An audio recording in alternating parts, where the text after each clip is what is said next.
Capricorn, welcome to your Saturn-Neptune energy update. If you want to dive deep into this energy, make sure you check out my YouTube channel. The link is in my bio. On my YouTube channel, I post monthly rising sign horoscopes, and I also post a forecast for all of the major transits that we have throughout the year. And I always get into all 12 rising signs. So now, Scorpio, you have this Saturn and Neptune transit in Aries in your fourth house of home, family, property, and real estate.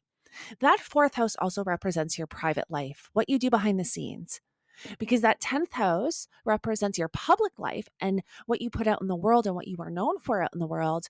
And the fourth house represents what you do after you go home and shut the door and do behind closed doors. And so all of that is up for review and change. Now, maybe this is a time where you decide to purchase a home. Maybe this is a time where you decide to renovate your home.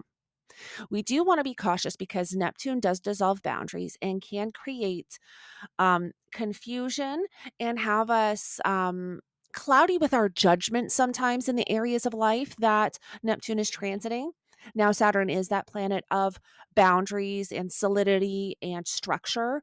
And so, this is where we really do want to utilize the Saturnian energy for the first few years, having Saturn in Aries, because Saturn is going to help us establish some solid boundaries and foundations in this area. So there may be a lot coming to the surface that you are having to address around your home or reevaluate when it has to do with home and family.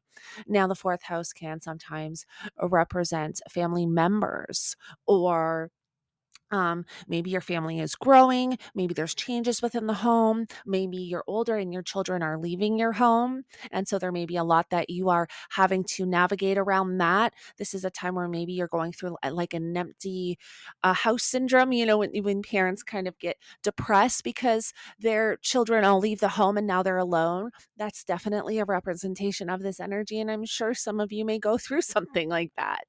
But we do just want to remember that whatever Saturn is bringing to the surface, Saturn is that planet of maturity, responsibility, accountability, and Saturn does sometimes bring limitation and challenge that we do have to navigate. But Saturnian rewards are always much greater than just your average rewards because Saturn usually requires us to put in a little bit more work.